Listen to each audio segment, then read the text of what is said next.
Hello everyone, this is I-24 News. First, our headlines. What now after Biden's statement on ending the Gaza war? Netanyahu's coalition government is under several existential threats this week. And Ahmadinejad is back. At least he will attempt to become Iran's president again. President Biden laid out and endorsed an Israeli proposal for a long-term ceasefire in Gaza and the return of hostages. So far, no word from Hamas and no final word from Israel. I-24 News' Ariel Saran reports.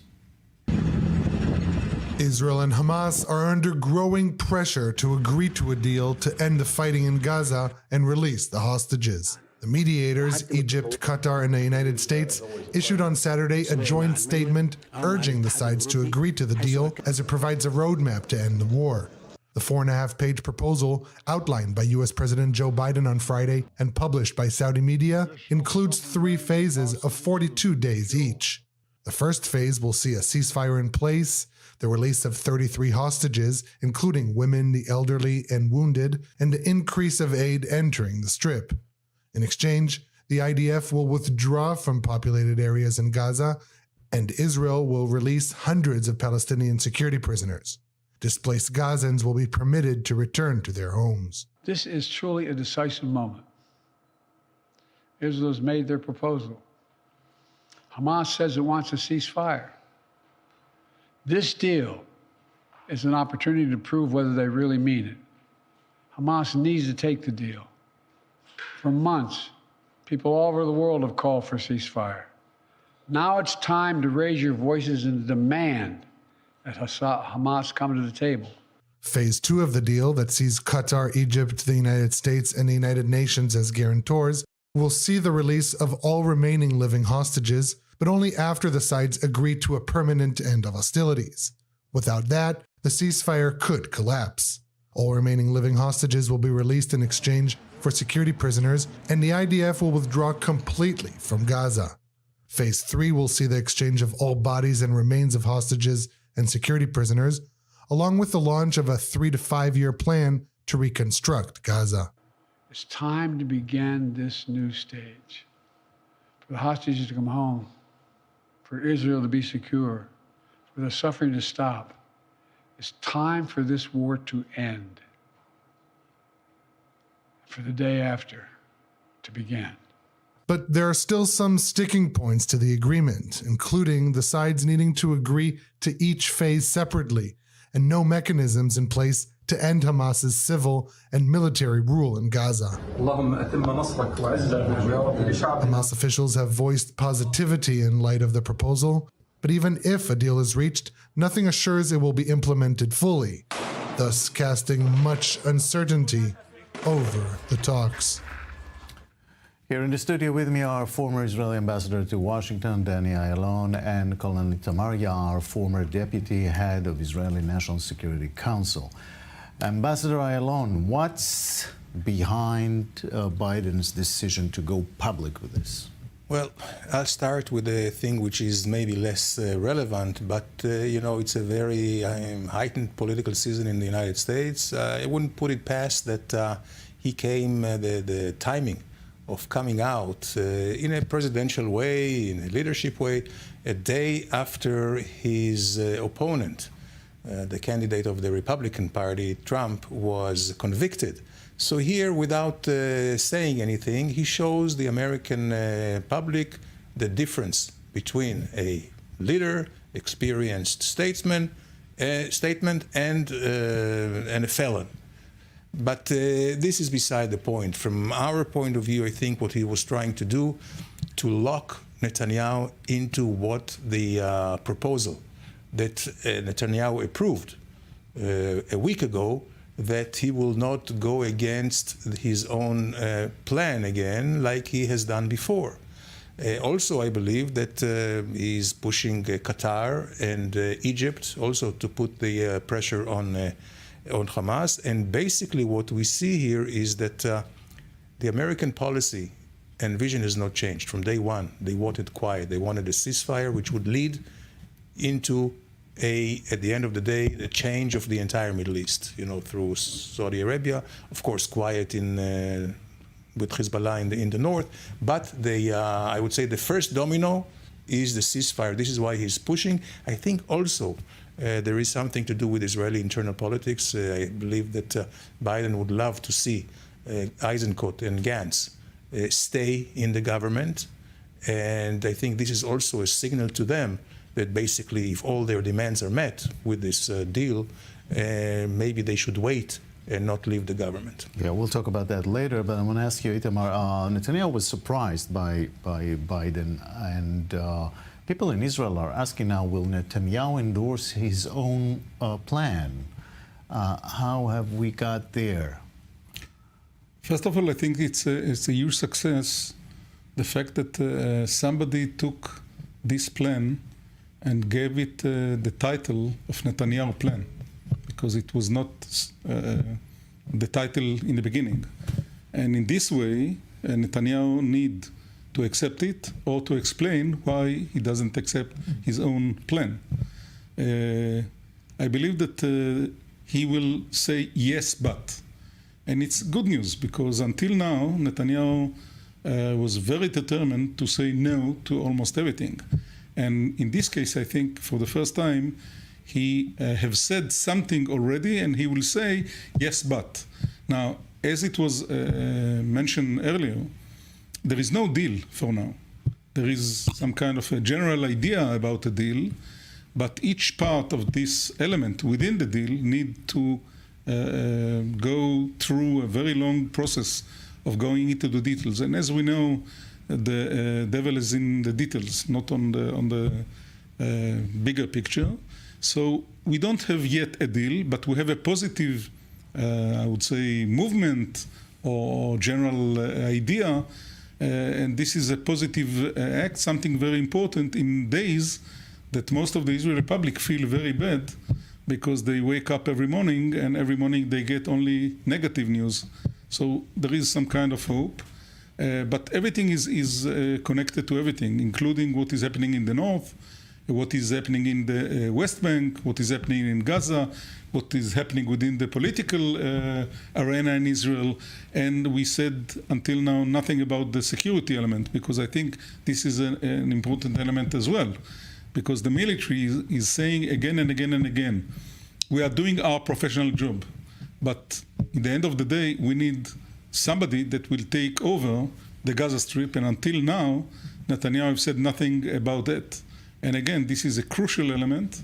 I'm not so sure that he said enough, including in this statement. I just heard an hour ago something like that, something that one of President Abbas' advisors have said. He said that this deal is not enough for the Palestinians. Mm-hmm. So I think that the Palestinian Authority tried to play a game to show the Palestinian people that they are more activist compared even to the Hamas in this general idea. So there is a lot of work that need to be done. All right, at this stage, let me bring in Mr. Rami Igra, who was a former head of MIA unit at the Mossad. Hello, Rami. Hello, good evening. We've heard now a little bit optimistic view of the situation. It's far from over, of course. Are we getting closer to a deal, in your opinion? The Americans and Biden at the top have come up with all kinds of optimistic declarations as we've gone along. The truth at the end of the day is that Israel cannot continue the Hamas's rule in the Gaza Strip. There is no way that Israel can withstand the continuation of Hamas's sovereignty in the Gaza Strip. And on the other hand, the Hamas is not willing to accept anything that is less than that. So if you ask me, Biden's speech is a very nice speech for the American public, and it is related to the convention in August in Chicago, but it is not a realistic proposition.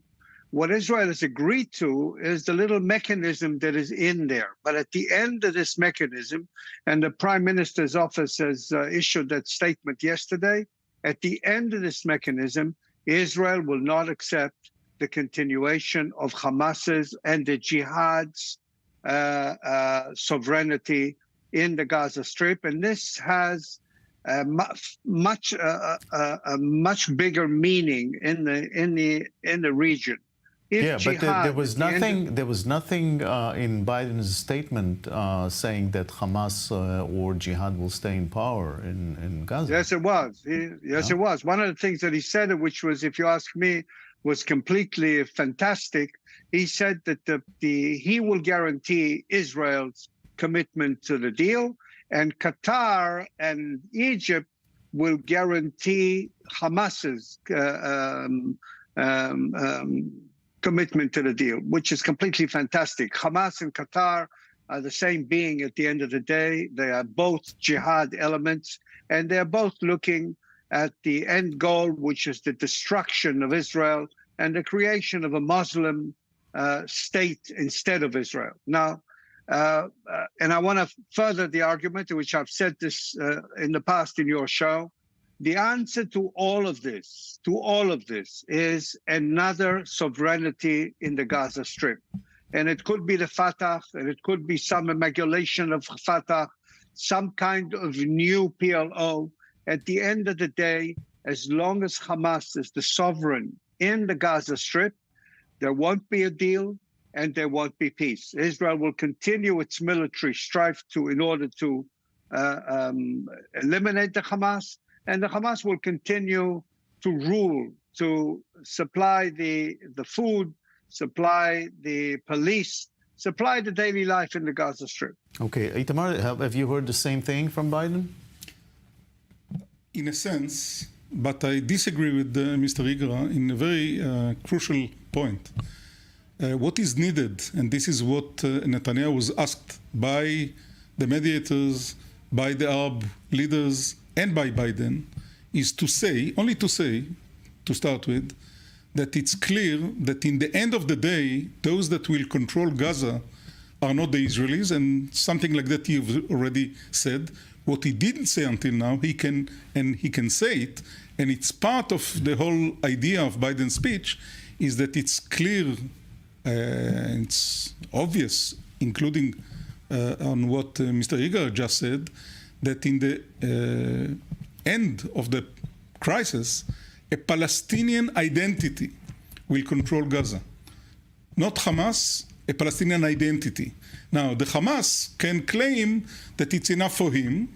We, Israel, will say it's not Hamas, it's somebody else. And as Mr. Igrev said, it can be all kind of Palestinian, but it's clear that no Arab member, no Arab element will dare to go into Gaza and to be involved in what is happening there in the day after without at least this statement. Yeah.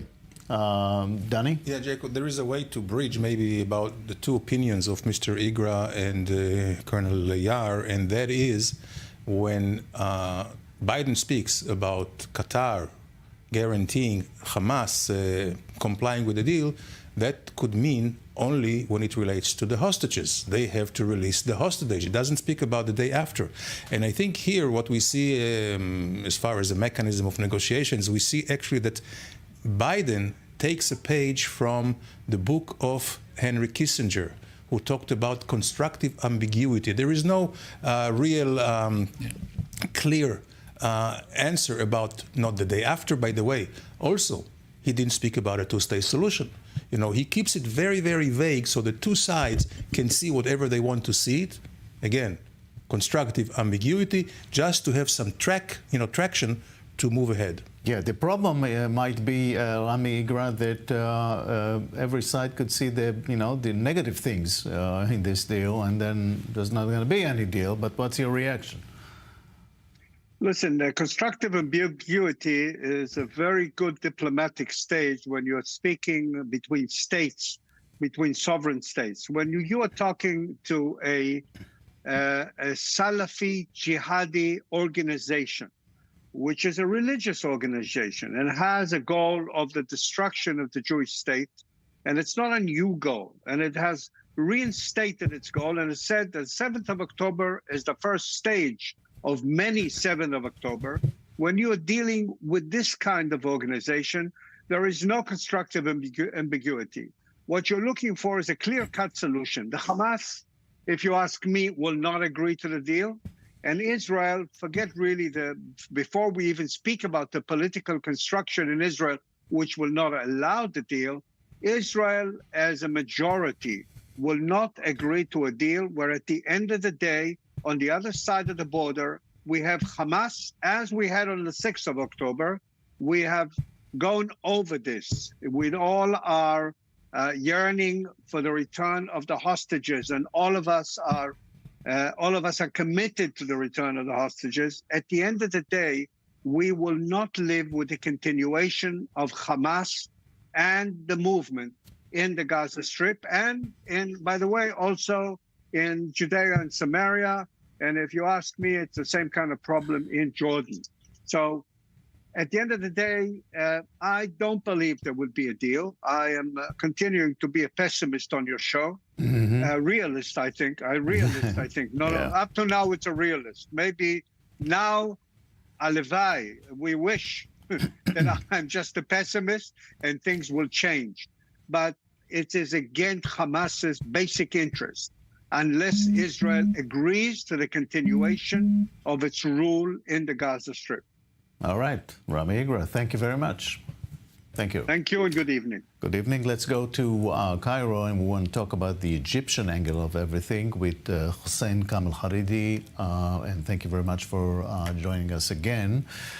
Do you see a deal coming out of all of this? Well, definitely in Egypt, we hope that all the parties concerned, is the Israeli government, Israeli public opinion, as well as Hamas and the Palestinians, would respond positively to the roadmap that President Joe Biden talked about 2 days ago. I guess we believe that this roadmap provides all the parties concerned with what they really have been asking from the standpoint of Israel's security, and the October 7th attack won't be repeated. And for the Palestinians and Hamas, I guess peace and security. We believe that the upcoming talks about this deal could be fruitful. And as President Biden said, the idea of the complete destruction of Hamas won't bring back the hostages and won't bring security to Israel. So we hope that the Israelis would look at the bright side, at the positive side of the initiative of President Biden. Assuming Israel accepts this plan, which is supposed to be its own plan, but things are complicated, but assuming yes, will the mediating countries like Egypt, will they be able to bring in Hamas, to deliver Hamas to this deal?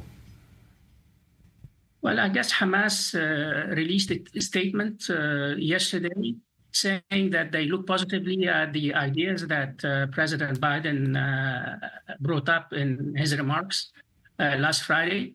And as long as there is an agreement ultimately on a permanent ceasefire in Gaza and the withdrawal of Israeli forces from Gaza, then they are willing to discuss all the details and release all hostages. And I guess let's give it a chance. Let's not prejudice prejudice the plan negatively before the talks get going.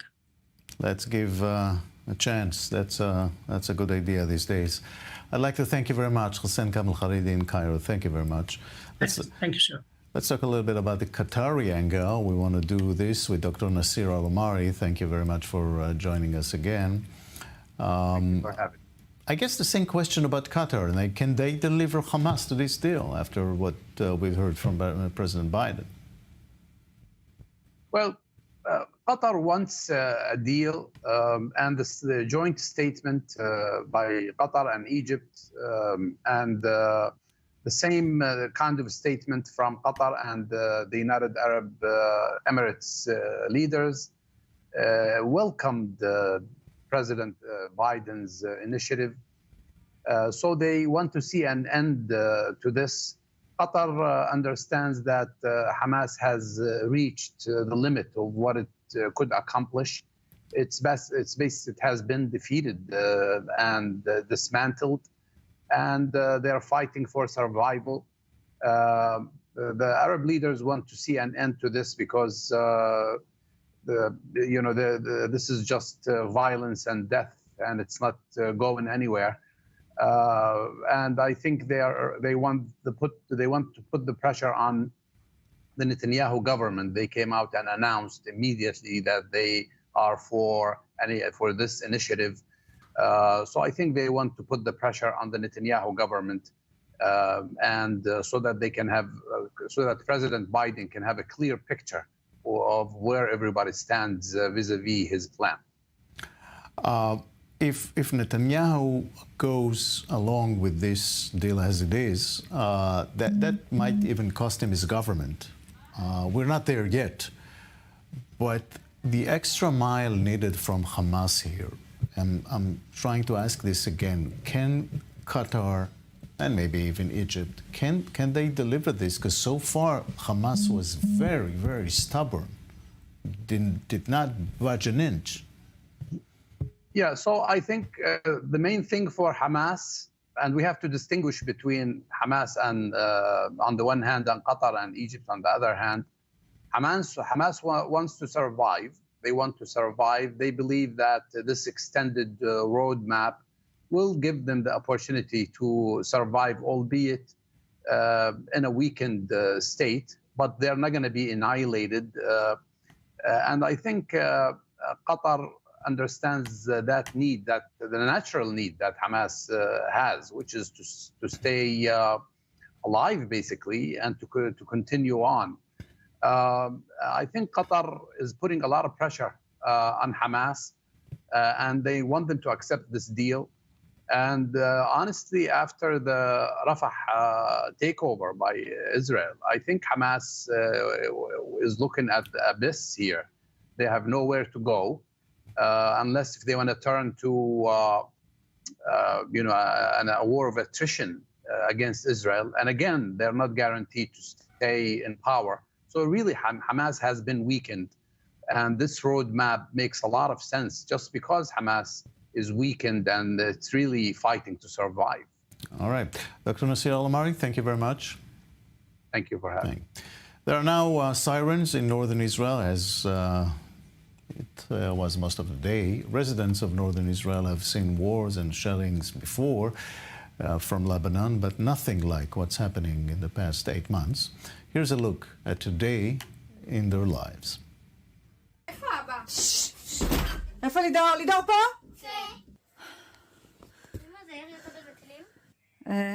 כלי טיס. Yuval, Lido, Ophir, and Ella know very well what a drone is.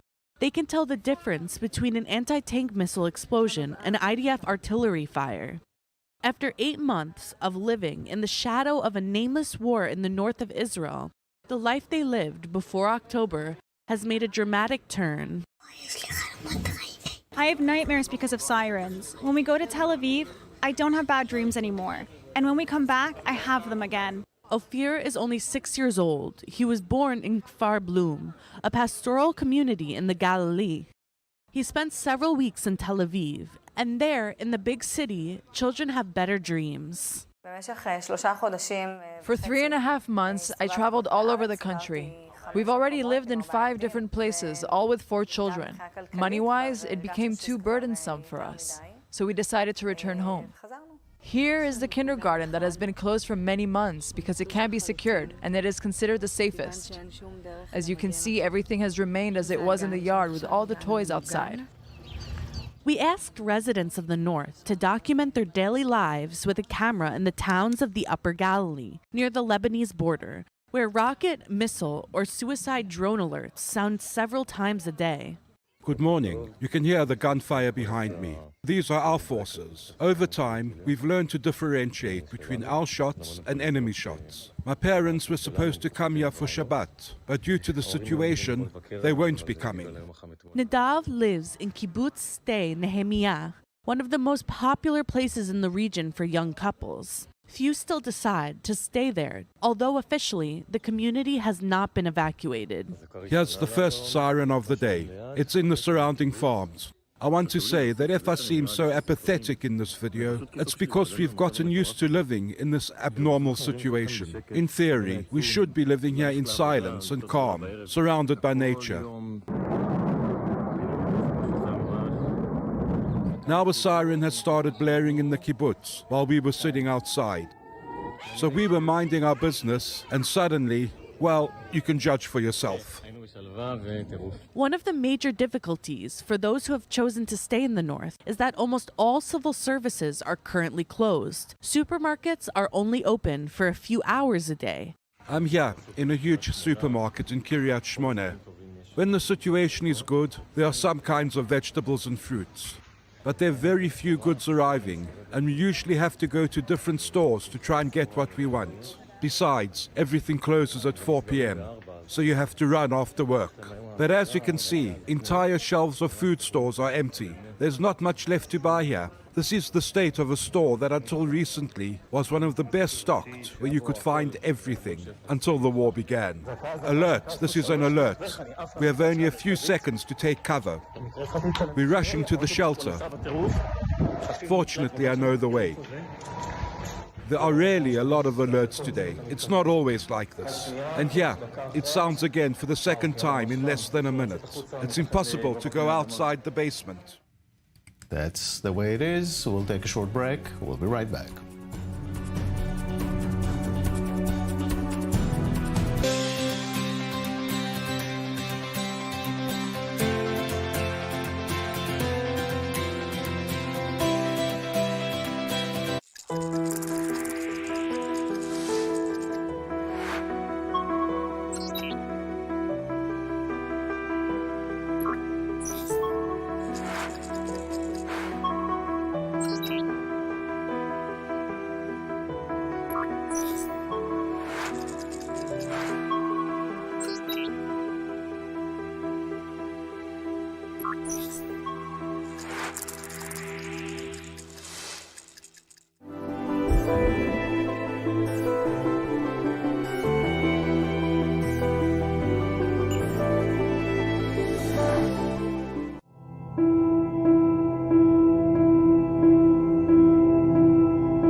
I-24 news channel broadcasting from Israel with dozens of correspondents throughout the world brings the truth from Israel to hundreds of millions of people in scores of countries. Completely gunned down in their beds. De la frontière qui sépare Israël. The state of emergency and war in Israel. Bringing Israel's story to the world. I-24 news channels. Now on Hot.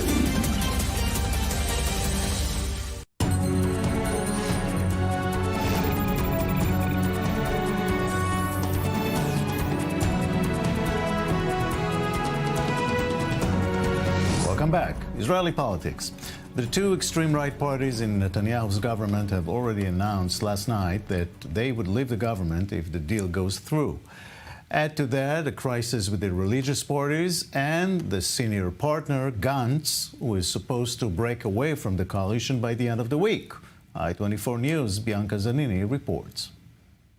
Will he or won't he? Israeli Prime Minister Benjamin Netanyahu has a big decision to make this week. Does he go for the ceasefire for hostages deal that is currently on the table, or does he pass? We have to defeat Hamas, and we will defeat Hamas. The deal was presented by U.S. President Joe Biden as an Israeli proposal, but internally, the Israeli government is split. On Saturday night, Finance Minister Bezalel Smotrich and National Security Minister Itamar Ben-Gvir, heads of the government's two ultra-nationalist parties, threatened to bring down the government if the deal is approved, saying the deal would foil the government's goal to dismantle Hamas by ending the war prematurely. A proponent of the deal, opposition leader Yair Lapid promised to provide Netanyahu with a political safety net, ensuring the government wouldn't fall over the deal, but offering no long-term cooperation. Simultaneously, the High Court of Justice began hearing petitions Sunday, demanding the conscription of ultra-Orthodox young men to the IDF begin immediately. As the war continues to take its toll on Israeli soldiers and families, frustration over the exemption for Haredi men has grown rapidly. Petitioners say the state must recruit the yeshiva students, but the government wants the issue decided in the parliament through a new draft bill. Outside the halls of the Knesset, Netanyahu is under growing domestic pressure to close the ceasefire for hostages deal. Israeli President Isaac Herzog urged the government to accept the proposal. We must not forget that according to Jewish tradition, there is no greater commandment than redeeming captives and hostages, especially when it comes to Israeli citizens who the State of Israel was not able to defend and protect. It is our inherent obligation to bring them home within the framework of a deal that preserves the security interests of the State of Israel. Netanyahu says Israel's conditions for ending the war have not changed. The destruction of Hamas's military and governing capabilities, the freeing of all hostages, and ensuring that Gaza no longer poses a threat to Israel. Until then, the war in Gaza continues. Back to the studio with Danny Ayalon and Itamar Yar.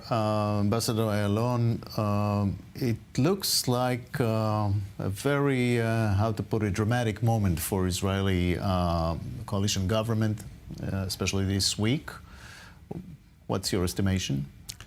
Well, I would say, given the fact that I think that the paramount concern of Netanyahu is to keep the government, the dilemma is his, and the decision will be his. On the one hand, if he agrees to his own plan, Ben-Gvir and Smotrich are out. That's certain. However, Mr. Lapid, the head of the opposition, offered to provide him a safety net in the Knesset, and also, I believe, with this, he can think of maybe going to the public. I mean, Netanyahu always tries to surprise, and maybe he will preempt the others calling for elections or bringing about an elections by him calling an election and giving a vision about the Saudi plan. So here he may again do a U-turn, ditch the radical right, the far right, and go to the center with the hope that he can win again an election. Itamar, you have doubts about this deal as a one big deal, but you see rather just the first phase happening? And I think that this is part of the answer to your question, the earlier question. I think that the way to come out for Netanyahu will be to say to his two extreme ministers, look, it's only the first step, and until we'll go to the real element that are in the middle of the discussion, until then we will do whatever is good for us. So I don't see them leaving the cabinet in the coming week or so. And I believe in the long run, the whole deal is something that you can accept the first step, and then it will explode. Like happened last time. My guess is that this will be the scenario in the coming days or weeks. Exactly what happened last time. Let's bring in Gil Hoffman, Executive Director of Honest Reporting. Thank you very much for joining us. Pleasure. Well, your analysis, what are the survival chances of this government this dramatic week? Netanyahu can easily find some kind of additional condition to add to the agreement, to stall it, to keep up the negotiations for longer, give the IDF more time to act in Rafah, keep everyone at bay. He, in the past, has found ways to appease both the right and the center, keep Gantz there, keep Ben-Gvir there, while outmaneuvering Biden. Biden had his own plan, and he tried to persuade the world it's Netanyahu's plan. Barack Obama then questioned it. They're all playing their different political games. It's just another week in Israeli politics. They'll be able to get through the recess. I think the government will only fall when they come back in October, after the anniversaries of October 7th and the Simchat Torah holiday, on both calendars. And that would set up an election in January, around the time of the inauguration of a president of the United States, keeping in mind that neither of whom like Netanyahu very much. But Gantz has a very definitive, firm ultimatum for June 8. You think he'll stay? Gantz could leave, or Gantz could be convinced that he has to wait a few more days because of the prisoner exchange. Wait for right before this Knesset session ends in mid-July. That's when he's got his no confidence vote ready to go there. He can also find ways to stall. In the end, when a politician has a choice between doing something and doing nothing, 9 times out of 10, they do nothing. Same for the religious parties? No, the religious parties are serious. The religious parties, the Ultra-Orthodox drafting yeshiva student issue has become much more intense at the absolutely the worst time for them. Right now, I mean, imagine if they would have made an agreement when Gantz was still in Netanyahu's government last time during COVID, when no one really cared, but they kicked the can down the road, which usually works. But now they kicked it to during a war, when everybody cares about this issue. That issue is only going to intensify. That's only going to get worse, and that actually can bring the government down. And if it brings the government down, it's devastating for the ultra-Orthodox parties, because the next government won't have them in it. But maybe we're not going to get into all of this, but maybe that's their interest, to have the next government without them go ahead with all the question of draft and so on. But Gil Hoffman, I thank you very much at this point. Thank you. Pleasure. Meanwhile, the Israeli towns along the northern border are being destroyed on a daily basis, as well as Shiite villages on the Lebanese side. All rules were broken a long time ago, but nothing has changed so far on the ground. I-24 News, Natasha Kirchik has the latest. אני בחדר ביטחון שכל טיל יכול לפגוע בו כי הוא כבר לא ביטחון. אני רוצה פינוי למקום ללא אזעקות, וזה עצוב, פשוט עצוב, ממשלה כושלת, פשוט ביבי אני בוחרת בך כל השנים, אבל זה ממשלה כושלת נקודה. שאני עם 5 ילדים נמצאת בחדר ביטחון שלא מגן עלינו בכלל. It's been almost 8 months since these residents of northern Israel were forced to evacuate their homes. Just a day after Hamas brutally attacked southern Israeli communities on October 7, 2023, the Iran-backed terror group Hezbollah in Lebanon began firing rockets into northern Israel in a show of solidarity. Within hours, over 100,000 Israelis fled their homes, and most of them haven't been back since.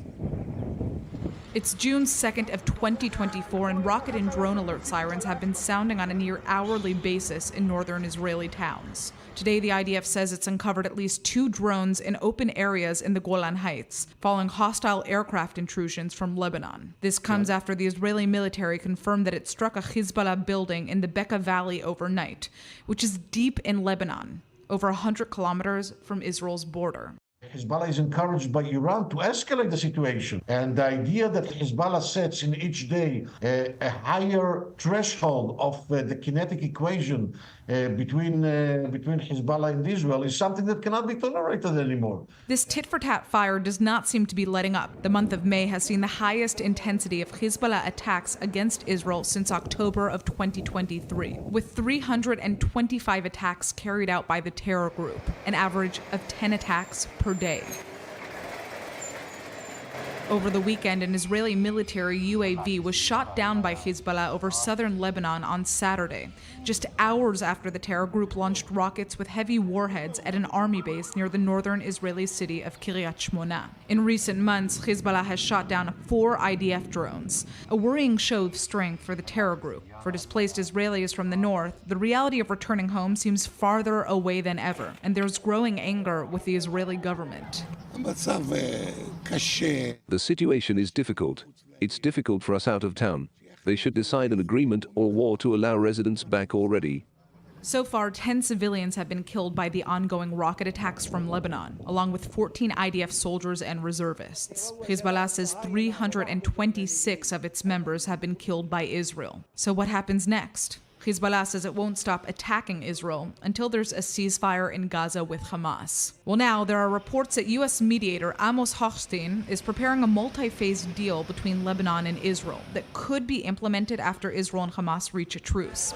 This deal basically calls for the return to the situation on the eve of October 7th. That is, in a call to implement UN Resolution 1701 that does not allow Hezbollah to hold weapons south of the Litani River. In order to reach that, this deal calls for bolstering the Lebanese army, empowering it in order to weaken the position of the Iranian proxy, as well as a call for the return of all displaced people to their homes. For now, these are all just words for the displaced Israeli families waiting to go home. We've been abandoned. Abandoned. If I had been here 40 minutes ago in this place, I don't hear even one plane from Israel's air forces. We have a very difficult problem, a really difficult problem in terms of the evacuation. It's the same idea. They don't give us an answer, not from the education system. They don't budget for us as they should do. It's very, very difficult. Let's go live to northern Israel. I-24 News correspondent Balir Sladin is there with the latest from there. Balir, what's happening? Yes, well, definitely another day of the exchange of fire that we're seeing right in the border, but there is an obvious expansion of fire as we see. Hezbollah is targeting lots of targets that are very far away from the border, for example, in Nahariya and Akko, where for the second time a couple of minutes ago, the sirens went off and apparently there was a drone that tried to hit a target inside the Israeli territory, but it was intercepted. Again, this is for the second time. The one before was near Akko. In all of these incidents, there were no reports of any casualties or reports, but this is obviously an escalation. And of course, the attack on Katzrin here in the Golan, 15 rockets were fired from south in Lebanon. Apparently, this is coming as a retaliatory attack for the 2 civilians that were killed in Hula this morning. happening in southern Lebanon. Apparently, Hezbollah is targeting civilians in areas that were not evacuated since October 8th, and apparently there were no casualties, but there is a fire beside Katsrin. For now, there is no threat to the town itself, but of course, this is coming after also fires were seen in Kiryat Shmona, in the Golan in general today, and this is not unusual here in this front. Also in Kiryat Shmona, where the sirens went off a couple of times today, one home was hit, and this is the second time that the same house is actually being hit. There is some damage to that house. The family of that house has evacuated. They are residing in a different area, but of course this means that they can't come back to their home, just like every other person here in the north, and that's why we're seeing the anger is increasing from the population here. Last week they created even some sort of a camp in order to protest the inaction of the Israeli government toward Hezbollah that continues, although that Israel of course hits lots of targets in Lebanon and even deep inside Lebanon in Baalbek, as we've seen overnight. But again, there is no deterrence, and Hezbollah is continuing their attack against Israeli northern communities. Right. Okay, Balir, thank you very much for this live report. Itamar here in the studio. This is becoming a major problem for Israel and for Lebanese citizens as well. The answer is yes, even though we need to remember the basic facts. For Iran and for Hezbollah, Hamas and Gaza, compared to Lebanon and Hezbollah, are two absolutely different elements. For Iran, Hamas and Gaza, their main job is to disturb Israel, not more than it. Hezbollah in Lebanon is something absolutely different. For the Iranians, Lebanon and Hezbollah is part of the line that starts in Iran, go into Iraq, into Syria, into Lebanon, into the Mediterranean, and from the Mediterranean they are open to Europe and to everything. And they don't want even for a second to lose Lebanon because the guy from Gaza decided to explode everything even without coordinating with them. So they try to disturb Israel from the north and to show that they are loyal to the Palestinians. One way to see it is that they announced every time that they have casualties, they officially announced that they had casualties. Now, it's very strange, but they are doing it because they would like to show we are part of the war. Having said that, they make sure not to explode the whole area. Mainly, they target places that are empty. Mainly, they target houses that are empty. From time to time, we have casualties because there is no insurance company that would like to insure what they are doing. But they make sure that it will not explode the whole story. And from the other side, from the Israeli side, first of all, it's clear, and it's clear to them as well, that Israel doesn't want now to go into full war in the north, and they try to use it for them. For now, we have to say, yeah. Even though every time that we say it, we need to know that things can go out of the situation, and there is a risk of it. But I think that the most important element from the Israeli side is the fact the Israeli government until now didn't succeed to do the necessary elementary actions and steps to support the civilian population in the north. And the main reason why there are so many places that are still empty, and now I don't speak only on those villages along the barrier, I speak about huge areas. The only reason for that is that the Israeli government didn't supply the civilian services, health services, education services. We saw markets that are not really with everything that they need to be there to make sure that people will be able to live there. And I think that on that, the Israeli government can do much more. I will say another thing. I think that some of the municipality heads in the area are not doing their job, because instead of trying to give advice to the Israeli government what to do military in Lebanon, they need to emphasize on demanding and trying to push the Israeli government to do the civilian elements, and they are failing they failed to do it until now. All right. Meanwhile, former Iranian President Mahmoud Ahmadinejad, remember, he is attempting a comeback. What made me determined to participate in the election field was due to the support of the honourable people from all over the country. They showed their kindness and affection for me, and they insisted that I run and enter the race. As I emphasised before, the most important motivation and goal for me is to focus on solving people's livelihood problems. This can be done by improving the economic situation and the business environment, ending the economic rent and monopoly, and limiting government interference, and open up as much as possible for the entrepreneurs and to create a platform for the development of domestic and foreign involvement. And we have Camelia and the Kabifar, the editor-in-chief of Independent Persian. Camelia, what are his chances of Ahmadinejad? Hello, dear Jacob. I believe there is no chances for former President Mahmoud Ahmadinejad. It's very unlikely to say the Council of the Guardian will qualify his qualification to run at the election. But still, he is the phenomenon of this election due to the conspiracy that is surrounding him, due to his thought and also his presentation. He has support. In the morning, it shows a huge gather of the people has been come after him to register for the election. And if the regime decided to at least have a little warmer election, Ahmadinejad would be qualified, which is very unlikely. Otherwise, this election, it is extremely cold without any attention from public, and nothing to say makes it uninteresting. Any other candidates that you can see around? There is another phenomenon to here, is not because he is a very important character, Wahid Haqqanian, a man who has been serving at Khamenei's office for quite some time, very close to him, and apparently he was expelled couple of years ago from his office, also registered.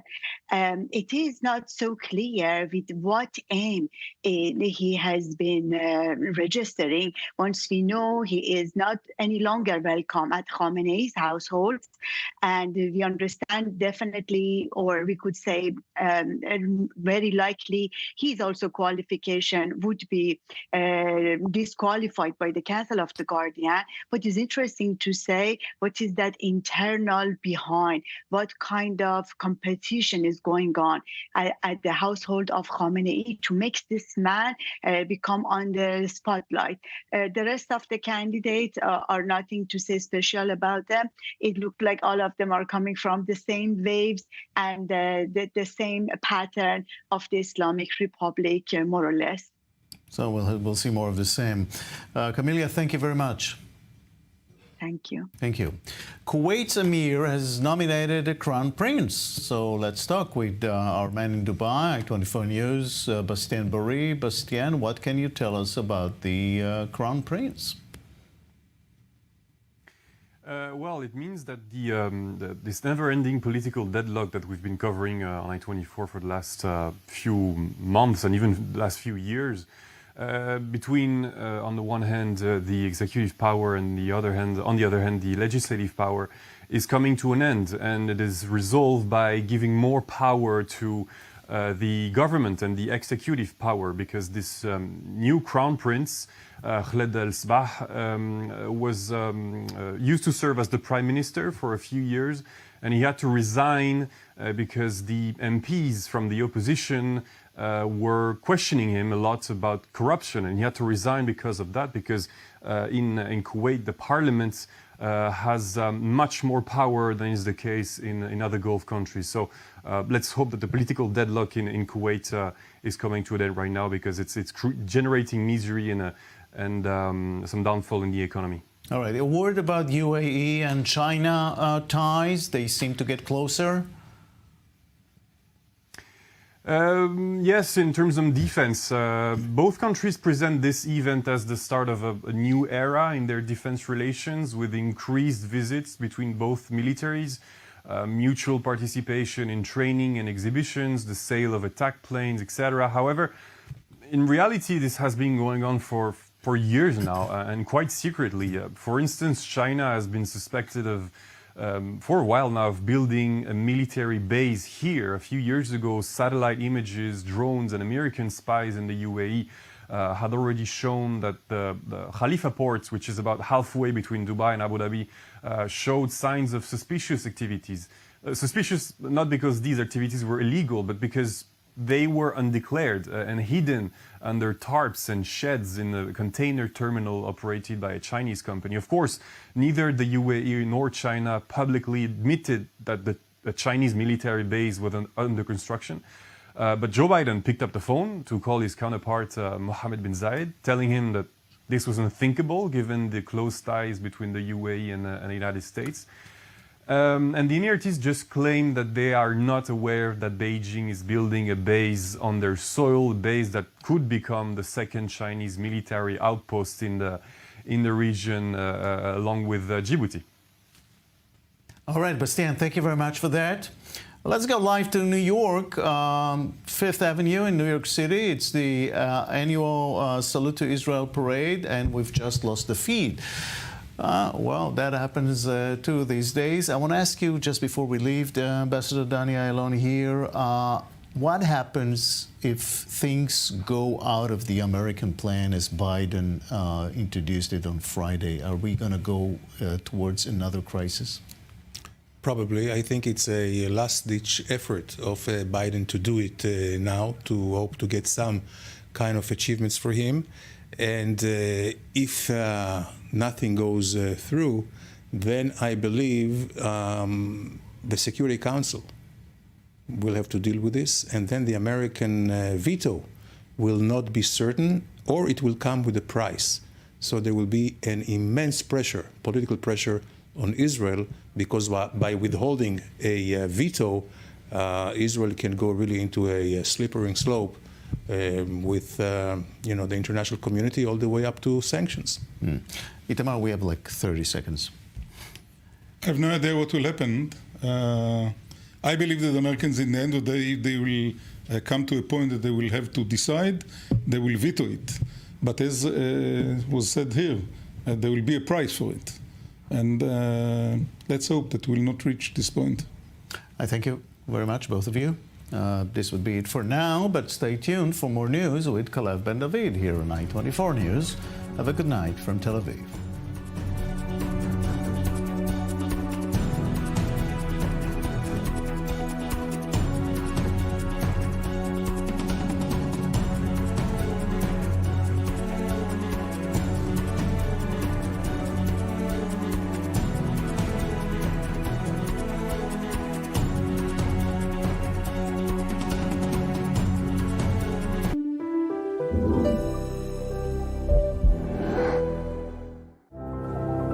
Tel Aviv is ranked the happiest city in the world and the best place to own a home. For 3 generations, the Ben Shalom family has built boutique apartment buildings in the most desirable locations.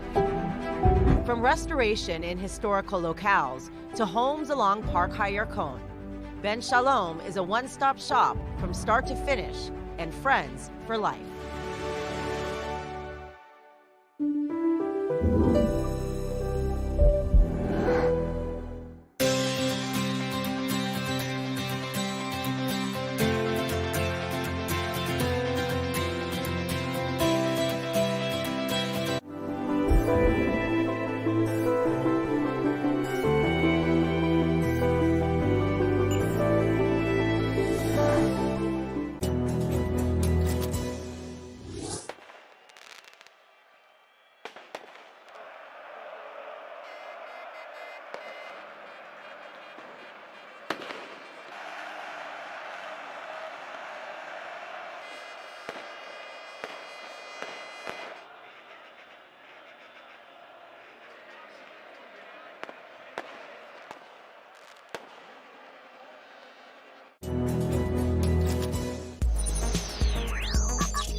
Welcome to this special broadcast on I-24 News. I'm Khaled Ben David. It is day 240 of Israel's war against Hamas. As this conflict now stretches into the summer months with no clear end in sight, U.S. President Joe Biden has laid out a three-phase ceasefire proposal from Israel to Hamas for the release of all the 125 hostages and a temporary ceasefire that could be extended into a permanent one. But some key sticking points remain, especially in the timing of the stages of the deal and the exact meaning of some of its key details that still need to be worked out. Our Middle East correspondent Ariel Osaran breaks it down. Israel and Hamas are under growing pressure to agree to a deal to end the fighting in Gaza and release the hostages. The mediators, Egypt, Qatar, and the United States, issued on Saturday a joint statement urging the sides to agree to the deal as it provides a roadmap to end the war.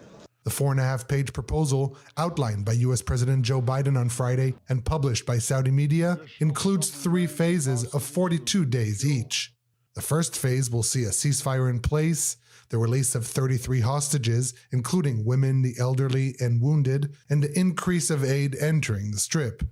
In exchange, the IDF will withdraw from populated areas in Gaza, and Israel will release hundreds of Palestinian security prisoners. Displaced Gazans will be permitted to return to their homes. This is truly a decisive moment. Israel has made their proposal. Hamas says it wants a ceasefire. This deal is an opportunity to prove whether they really mean it. Hamas needs to take the deal. For months, people all over the world have called for a ceasefire. Now it's time to raise your voices and demand that Hamas come to the table. Phase 2 of the deal, that sees Qatar, Egypt, the United States, and the United Nations as guarantors, will see the release of all remaining living hostages, but only after the sides agree to a permanent end of hostilities. Without that, the ceasefire could collapse.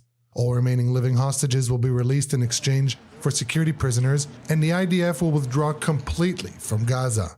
Phase 3 will see the exchange of all bodies and remains of hostages and security prisoners, along with the launch of a 3 to 5 year plan to reconstruct Gaza. It's time to begin this new stage. For the hostages to come home, for Israel to be secure, for for the suffering to stop.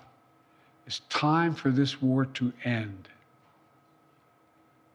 for the day after to begin. But there are still some sticking points to the agreement, including the sides needing to agree to each phase separately and no mechanisms in place to end Hamas's civil and military rule in Gaza. Hamas officials have voiced positivity in light of the proposal, but even if a deal is reached, nothing assures it will be implemented fully, thus casting much uncertainty over the talks. And joining us in studio for more, retired Ambassador Michael Harari, policy fellow at the Mitvim Israeli Institute for Regional Foreign Policy, the former Israeli ambassador to Cyprus, and Reserves IDF Brigadier General Israel Relic Shafir, former commander of the Tel Nof Air Force Base and a former combat pilot. Michael, there is an expression in diplomacy, constructive ambiguity. That's right. And there seems to be a lot of it here. Phrases like sustainable calm. Is that enough for Hamas to agree to this deal? It's accepting that as a ceasefire. Reconstruction of Gaza. Is there wiggle room for Prime Minister Netanyahu to say reconstruction also means a change of rule in Gaza? Is there enough wiggle room here for both sides to accept it, even to get it going? I think it could be enough if both sides are convinced that this is what the maximum that they can get from the present situation. The beauty, if I may say so, with Biden's speech or Biden's, let's say, package is that it gives, let's say, Hamas what basically it did want, a ceasefire, but it gives Israel as well the way to control the transfer from stage 1 to stage 2 to stage 3. And I think at this junction, basically, this is the best that we can get.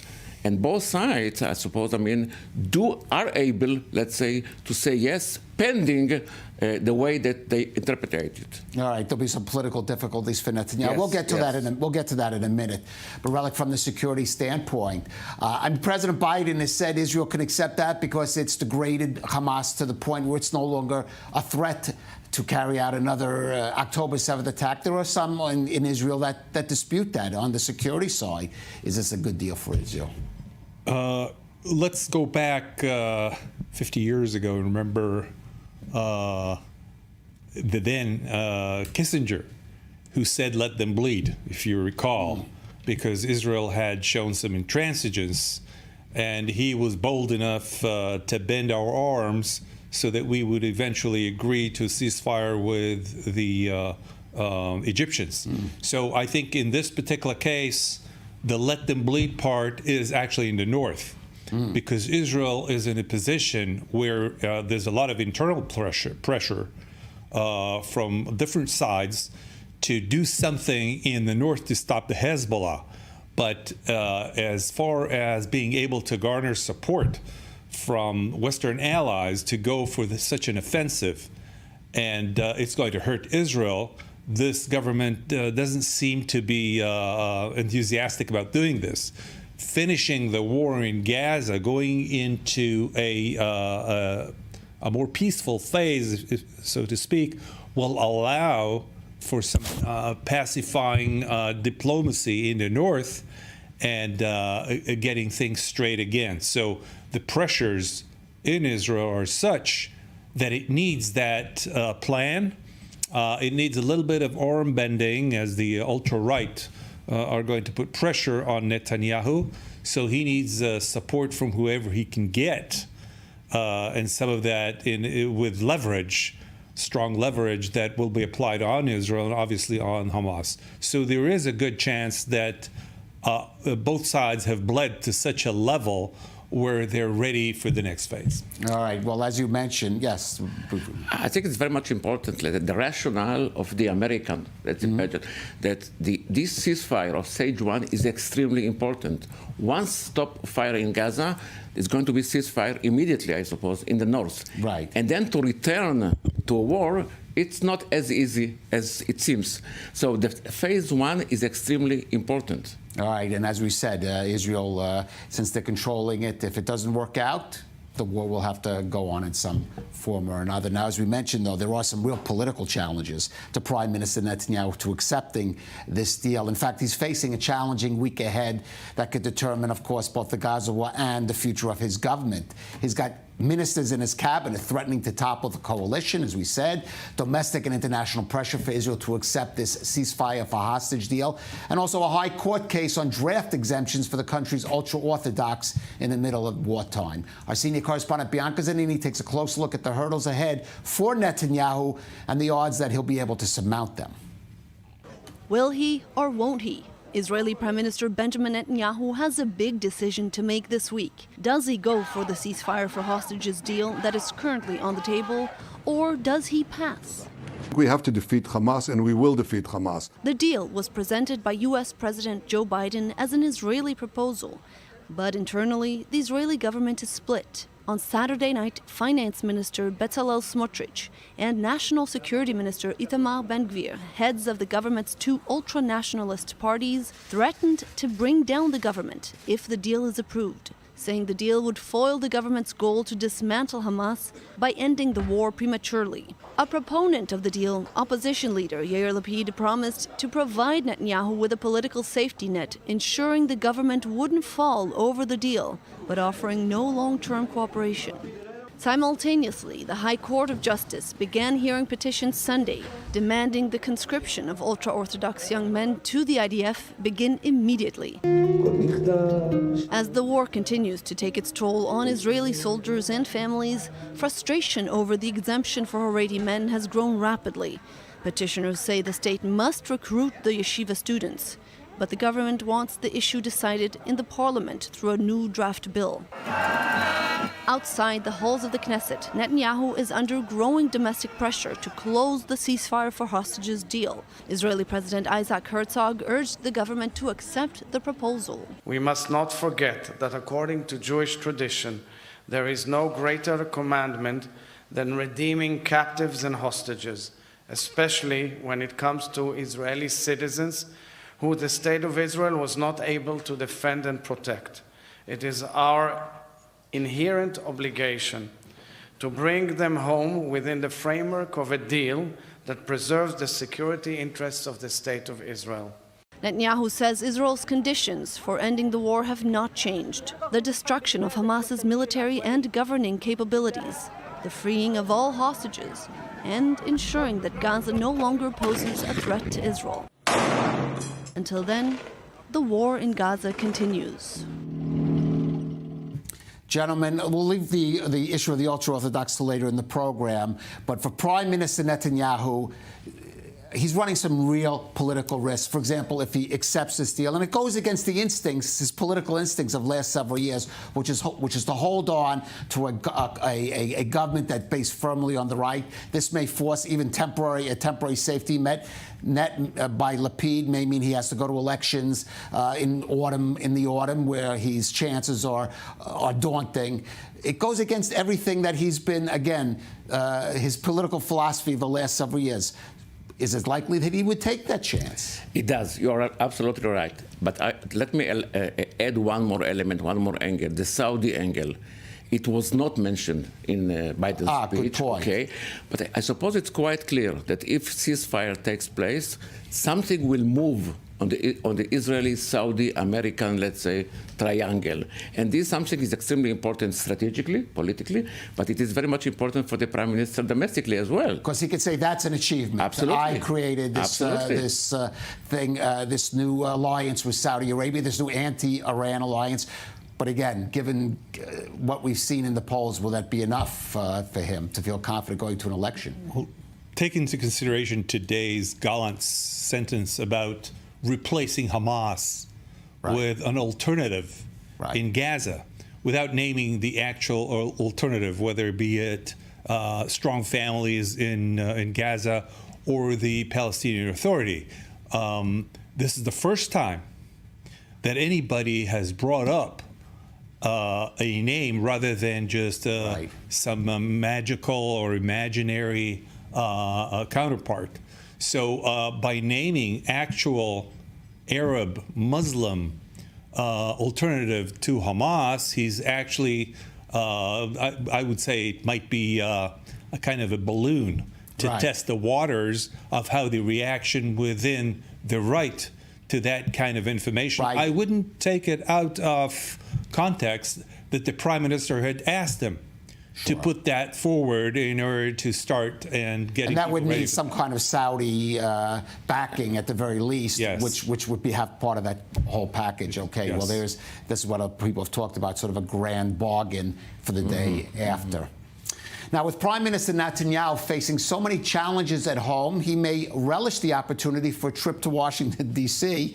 after getting an invitation to give an address to a joint session of the U.S. Congress. Now, both Republican and Democratic leaders of the House and Senate extended the invite, which read in part, to build on our enduring relationship and to highlight Israel's solidarity with Israel. We invite you to share the Israeli government's vision for defending democracy, combating terror, and establishing a just and lasting peace in the region, just as we've been talking about. Netanyahu responded today that he was, quote, very moved to have the privilege of representing Israel before both houses of Congress and to present the truth about our just war against those who seek to destroy us to the representatives of the American people and the world. Well, joining us now for more from Washington, D.C. is Mark Rudd, the senior congressional correspondent at Jewish Insider. Mark, thank you for joining us. Let me ask you, we know that the Republicans were the initiators of this invitation. It wasn't clear that the Democrats were going to go along with it. And how much are they going along with it after having signed off on this invite? Sure, and thank you for having me on. From the beginning, publicly, Senate Majority Leader Chuck Schumer has said that he's, open to this, but obviously there is a lot of political tension around this behind the scenes. There are already a number of Democrats who are saying that they're going to boycott this speech.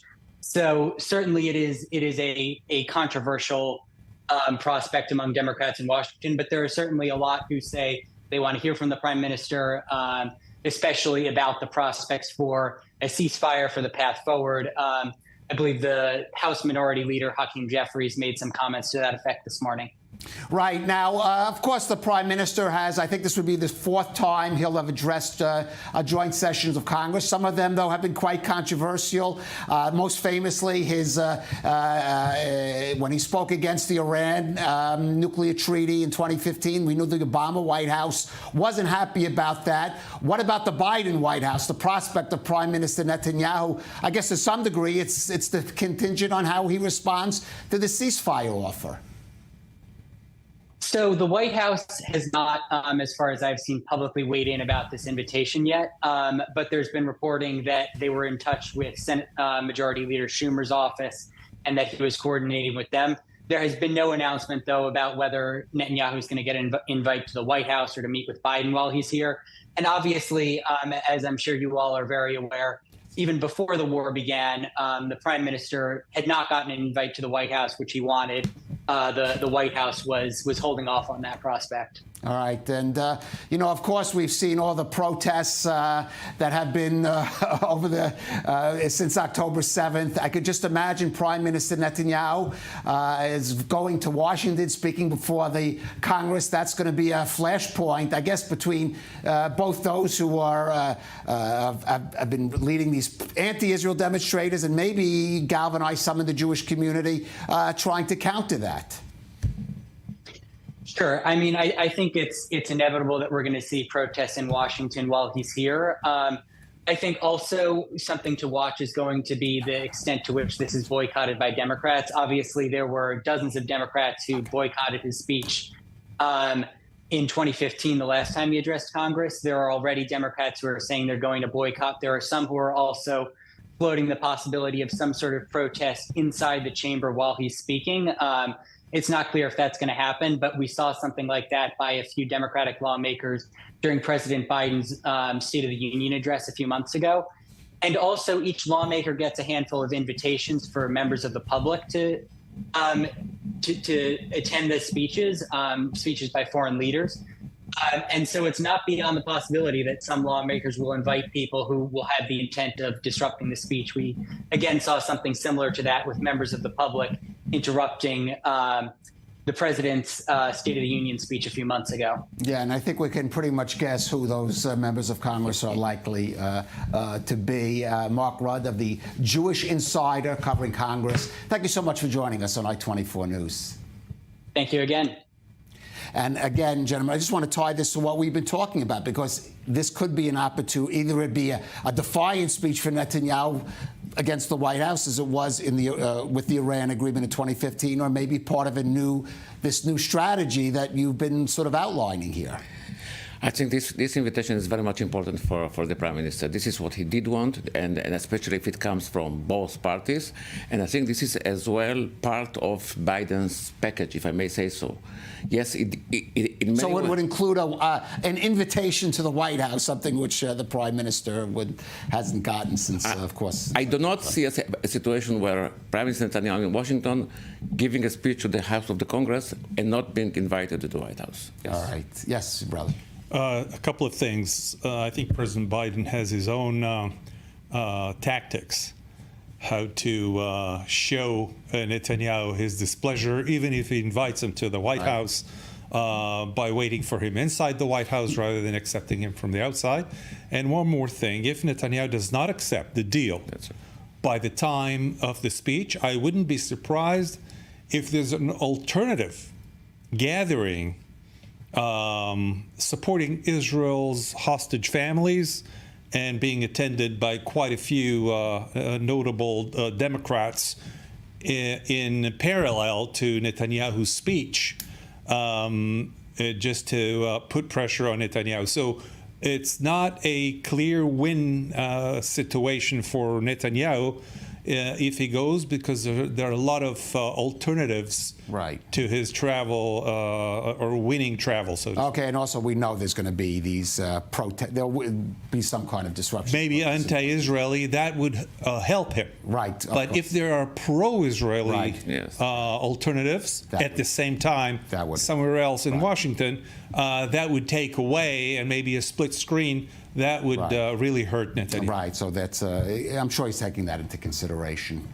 Now, we did discuss briefly the situation in the north, and that is relevant because it's certainly been a week under very intense cross-border fire there, with the IDF striking at a Hezbollah launching site and arms depot in South Lebanon, and the Iran-backed militia launching numerous rocket attacks today, stretching from Nahariya and Akko on Israel's western edge to the Golan Heights in the east. Now, this amid reports the U.S. envoy tasked with finding a solution to the conflict is making a new diplomatic initiative to resolve the fighting. For more, let's go to our correspondent, Balil Sladin, who is in northern Israel. And Balil, this was, an active day, really covering the entire expanse of northern Israel.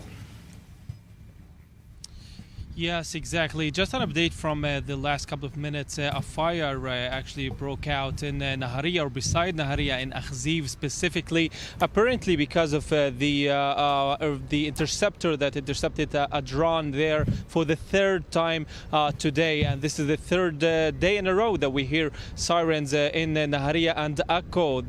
All the incidents were by drones that tried to enter Israeli airspace but were intercepted. But some drones actually fell in open fields, causing, as we see, some fire there and also some damage, but no casualties for now. And absolutely what you have been saying about the intensity of the attacks from Hezbollah today. For example, in Margaliot, 10 rockets were fired. In Kiryat Shmona, 15 rockets were fired. And by the way, the same house today was hit yet again by a rocket from southern Lebanon in Kiryat Shmona. And also Nahariya, what we said about the drones in Metula, 2 anti-tank missiles were fired and hit 2 houses there, causing damage as well. Katsrin as well, drones and rockets as well, about 15 rockets causing a fire beside that town. So of course this is a way of Hezbollah to say that they are increasing their hostilities in order to support Hamas, in order to help the Palestinians in Gaza, as they are saying. And by the way, this is coming with some data that proves this, not just that we feel that they are increasing their attacks, because Alma, the center that specializes in the northern front, they are saying that in last month, May, 325 attacks Hezbollah made. So this is more than 10 attacks a day, actually, and this is a 30% increase from April, which means as we continue with this, or as the war continues in Gaza, or as the hostilities continues here, the attacks increase from Hezbollah's side. The question is whether Israel will consider at some point that Hezbollah crossed the red line and transfer from the defense that we see right now to the offense, and maybe that will trigger a full-blown out war here in this front. Well, yes. Of course, we could also be, it's always a possibility, a ceasefire in Gaza leading to a ceasefire, at least in the North Belia. And we know, I mentioned U.S. envoy, I should say, Amos Hochstein by name, making the U.S. still trying this diplomatic route that has not really yet proven successful. Any reason to think it would prove any more successful now? Yes, exactly. And of course, even if Israel doesn't want to make this link between the Gaza front and this front, Hezbollah is very clear that there is a link. And as long as the war continues, there will be attacks here in this front. So any agreement or any, reaching some sort of a calm here would be only after a ceasefire or some sort of agreement in Gaza. So the Israelis, maybe also the Americans, are not very optimistic about reaching any calm here in this front as long as the war continues in Gaza, and also the French initiative proved to be not very successful, even though that the Lebanese government accepts it and agrees to it. But of course, it's all about what Hezbollah says at the end. It certainly is at the end. Balir Sladin, thank you for that. Well, I just want to ask you about the drones, because that seems to be the biggest problem Israel is facing now. And now we have the summer months coming, the threat of continuous fires there in the north. Yes, the short-range drones are taking off from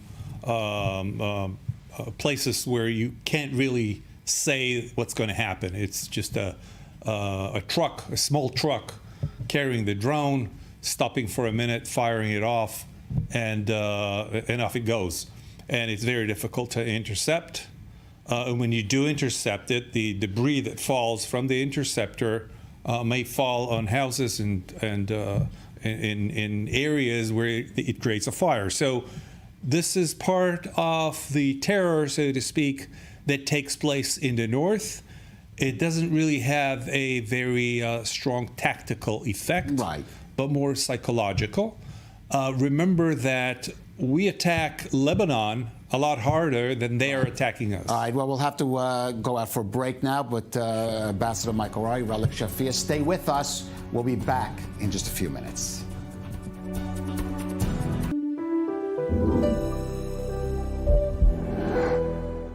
On October 7th, the shocking attack of Hamas resulted in the devastation of more than 20 communities in southern Israel, the murder of 1,400 innocent people, and more than 253 hostages. KKL-JNF immediately assisted in the evacuation efforts of the survivors, purchased new ambulances, and sponsored psychological support for traumatized children and adults. KKL-JNF Switzerland is determined to rebuild these destroyed communities of the Yitzhak again so that the families can return home. Join us now.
Welcome back to this special broadcast on I-24 News.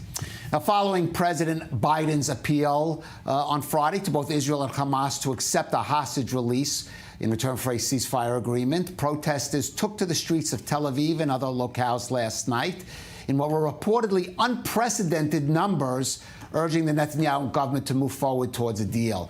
Organizers said some 120,000 came out in Tel Aviv, the largest such demonstration since October 7th. Several of the speakers at the rally praised President Biden while criticizing Prime Minister Netanyahu. Well, joining us now is Ilan Dalal, father of Guy Gilboa Dalal, who was kidnapped at the Nova Music Festival by Hamas on October 7th. He joins us from Alfei Menashe. Ilan, thank you for joining us. First of all, I do want to, we have talked with you on this station before about Guy and his situation, but I do first just want to get your response to some of the latest developments. How you reacting? Do you feel hopeful, or have you and the other families been through this too much time to get excited about President Biden's appeal on Friday and whether it has a chance of moving forward? Well, I think we have now a real chance for a deal, because this time, not like other times, this deal came from the Israeli government, as we understand. So if it came from the Israeli government, it means that Bibi is in favor of it. So as I understand, we are now expecting an answer from Hamas. And if it will be positive, then I think we can go forward and for the deal. Right. And I want to ask you about Guy, a young man, as I said before, at the Nova Music Festival, and the issues of coping just in the last few months, where we've seen things like a confirmation of many of the hostages being killed, some signs of life that we've seen from some of the other hostages. I imagine it's been just a roller coaster. Give us a sense just how you've been coping with it, especially what we've seen over the last, say, month or two.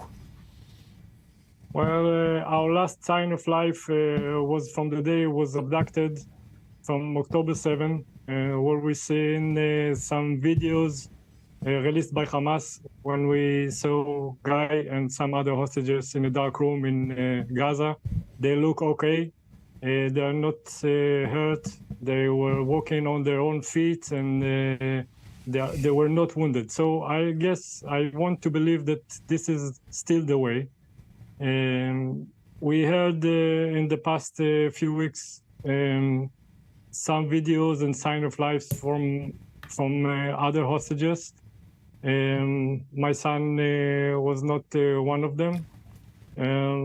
I want to believe that he's still okay, because I didn't get any other information.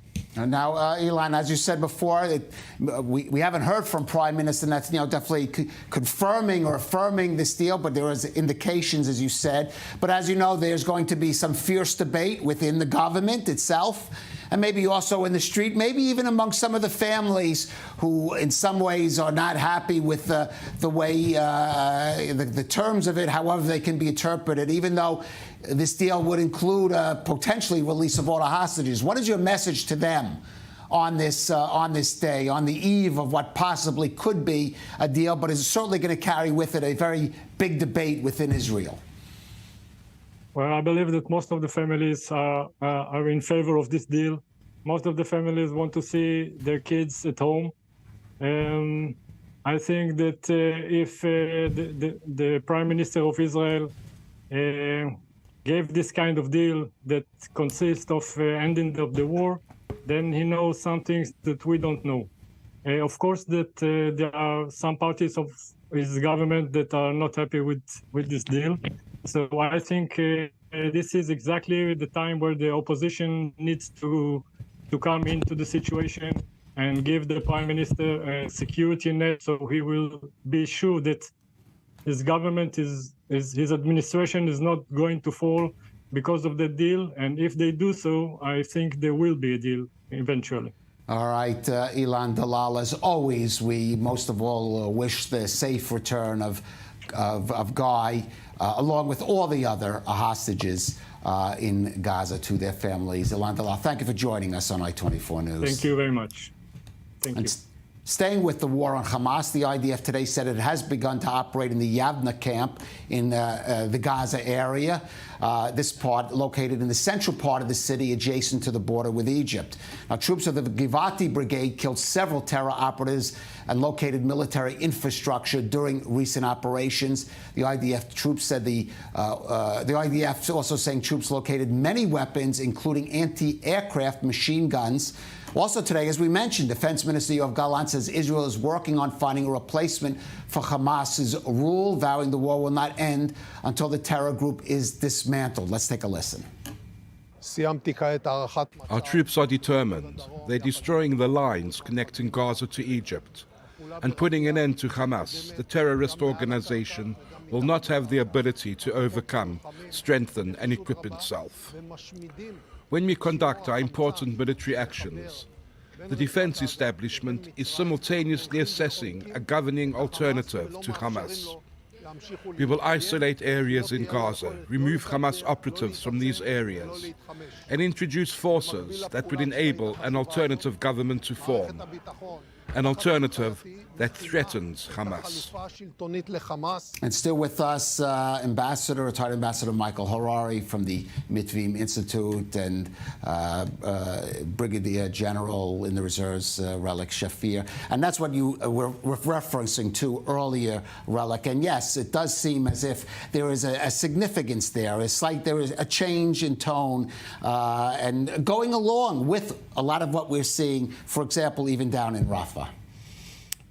There's the military element in this war, which is getting close to an end, and there is the public image part. If we are able to destroy most of Hamas infrastructure, not being able to fire rockets or maybe just residual rockets, and call it an end to the actual war and turn into small skirmishes, which is retaking some of the areas where Hamas returned.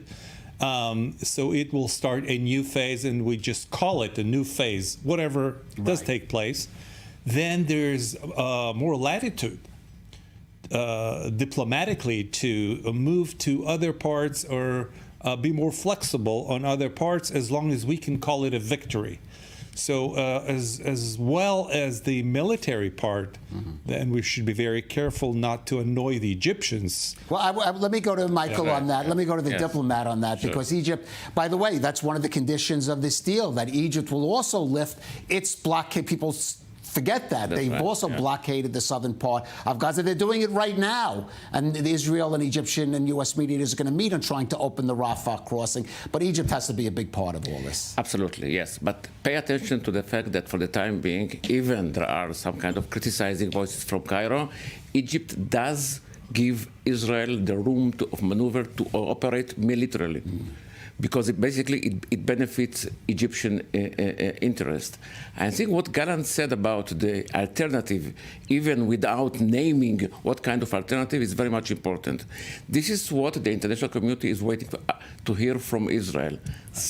If you do not want Hamas, who else can rule Gaza? Now, without going further on, because this will be embarrassment for the Prime Minister, et cetera, but I think this is a very important message to the world that Israel is considering this alternative. All right, and we'll see how that develops. Interesting, I noted Indonesia, world's largest Muslim nation, saying it's willing to put troops in. So perhaps there's beginnings of some kind of Arab-Muslim coalition post-Hamas in Gaza. Let's move now to the United States, because today New York, which is, of course, the city with the largest Jewish population, my hometown, is holding its annual Salute to Israel parade. Now, the event always has tight security, but this year's is unprecedented. Concerns not only about terror attacks, but disruptions from anti-Israel protests of the kind we've seen in New York since October 7th. Our senior U.S. correspondent Mike Wagenheim filed this report from the parade a short time ago. This is an Israel parade unlike any we've seen before. The annual festival here in New York City, running along Fifth Avenue not so festive this year. Of course, in the wake of October 7th, it's all about getting the hostages back. Some 700 or so family members of hostages making the trip here to New York City, and they feel the city is behind them. We feel like our home. A lot of Jewish, a lot of citizens, American citizens are supporting in Israel. On this important day for us, that to know that American people stand with Israel. Yeah, it's very warming, and I'm not surprised. I know there are people here. They are very supporting and they are very caring, and we want to thank all of them. Oh, it's rising anti-Semitism throughout the city and protests going on an almost daily basis in support of the Hamas terror group. There was some fear that turnout here might be driven down today out of security concerns. But local Jewish leaders say now especially is the time to step up and show your support for Israel and the local Jewish community. We are strong and resilient, and we're here today to speak with one voice. Bring our hostages back home to their families and to their loved ones. We are not whole until our families are back home. And today is also an affirmation of our unwavering commitment and pride in our Jewish identity, our love for our heritage, our support for Israel. We are not the same people after October 7th. We walk around today with a heavy heart. You know, what you're going to see today are larger crowds of marchers than ever before, precisely proving that point, showing just how determined the New York community is to stand in solidarity and love with Israel. Of course, there are members of the huge Israeli expat community here in New York City dealing with the nightmare of a hostage situation every waking moment. Family members of local hostages being held in Gaza held a press conference this morning with local Congress members who have direct connections going back years. I mean, my heart goes out to them. I mean, I know this family well. Turns out that I had met Omer Nutra, who's a hostage, when he was in high school. And I have a 22-year-old son, and I can't imagine what they're going through. So we're going to do everything we can to fight to bring them home. Of course, it's almost impossible to separate Israel from the politics here in America as of late. In fact, Senate Majority Leader Chuck Schumer, long known as a backer of Israel, came to the podium a few moments ago in the wake of his recent criticism of the Israeli government and the army's conduct in Gaza, and was heavily booed loudly. Reporting here from the Israel Parade in New York City, Mike Wagenheim, I-24 News. Well, New York strong there. Now, as we mentioned early in the program, one of the big challenges facing the Netanyahu government right now is the challenge to the draft deferment that is given to ultra-Orthodox or Haredi young men, which has become an especially explosive issue since October 7th. Now, the Supreme Court, sitting as the High Court of Justice, heard an appeal today demanding the immediate conscription of Haredi men studying in religious seminaries or yeshivot. This is after the government has missed repeated deadlines to formulate a new policy on the issue, even as it increases the burden of military service for the non-Haredi public. Now, as the court began its proceedings today, Haredi demonstrators blocked a couple of major highways in protest against the Supreme Court's or High Court of Justice's hearings. War Cabinet Minister Benny Gantz, who's already threatened to bolt the government next week, had this statement today. The truth be told, the proposed plan will not lead to recruitment, certainly not in the numbers that the security system in the State of Israel needs, and it will not promote, even slightly, national fairness according to which everyone serves. Before October the 7th, there were those who thought that the IDF could become a professional army. But it has once again been proven that a people's army is a vital necessity, and a comprehensive Israeli service plan looking at a decade ahead for ultra-Orthodox, Arabs and all parts of society is the way to ensure our security and resilience. And joining us in studio for more is Yehuda Schaefer, the former Deputy State Attorney in Israel's Justice Ministry. To thank you for joining us. Give us a sense of the significance of today's hearing in the context of this really decades-long struggle to resolve this issue, of which the Supreme Court or High Court has been involved in very much. Indeed, this issue has been dealt with by the Supreme Court for decades, but today it was dealt with in a very different way, from my perspective. In previous rounds, this was an issue of equality. It was a question, a theoretical question, legal question of equality. And now, and nobody really thought that the Haredis would ever enlist to the army and that this was really an issue. It was more like a theoretical claim for equality. Since October 7th, I think it's clear that the army really wants the Haredim now. They really want to draft them, to train them, and to be able to use them in many needed... Right, including in non-combat positions. You know, combat or non-combat. Also. And therefore, for the first time, it became a real question. And one of the most conservative judges even mentioned that today and said, it's no longer just a question of equality. We are in time of war now, and this is a necessity. This is a need of the country, and why is the government not presenting us with a solution for this legal question? So that's one aspect where today's discussion was different. There's another aspect, and that is the money involved. In the past, all the discussions were only about the question: should there be a law? Is the law that was enacted constitutional? Is it right, or is it just to exempt the Haredis? Now there's a second question, which is not less important, which was dealt today, which is, given that there is no law exempting the Haredi yeshiva bochurs, is it legal to give them any financial support? And there's an injunction that's been given already, and that it seems that after listening to today's discussion, I think it's going to become a final decision. Well, what would the decision be? I think we have in a few weeks. It's likely that we will have a decision saying that there's no legal basis for exempting the Haredim, that the military must start drafting them, and that additionally the government cannot subsidize, cannot give any grants to yeshivot or to learning or to any kind of stipends or any kind of financial aid or assistance to those who are breaking the law. But we know Prime Minister Netanyahu has tried to delay that a consequence because he's dependent on the ultra-Orthodox religious parties for his government. Is there does he or does the government have an alternative to come back to the Supreme Court again to ask for another delay? I think, well, they tried to ask for a delay today, right. And today they sought separate legal counsel, which is very rare.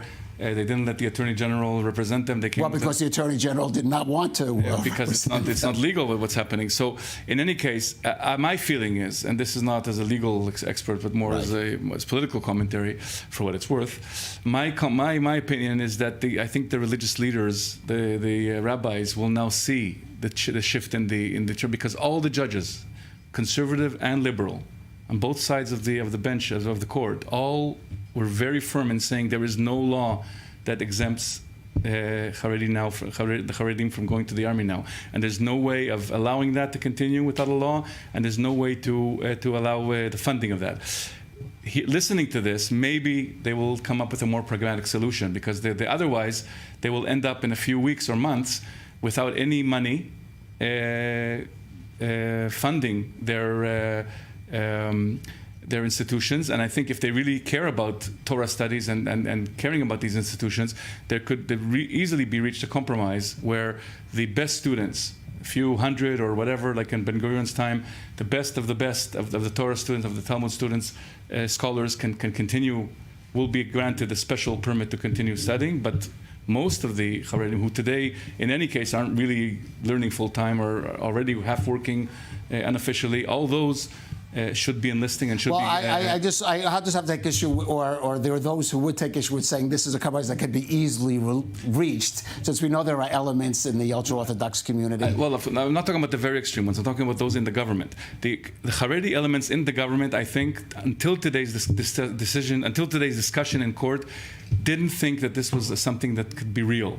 I think after listening carefully to what was going on in court today, this morning, I think it's becoming more realistic to actually have such a final court ruling, which will make them think again about restart their... Well, I want to ask, Relly, because we've heard, I mean, Yehuda has said that since October 7th, there's been a rethinking in the military, because we have heard figures in the military over the years that did not press this issue, did not necessarily feel they needed this manpower. Is there a change in thinking on the military side?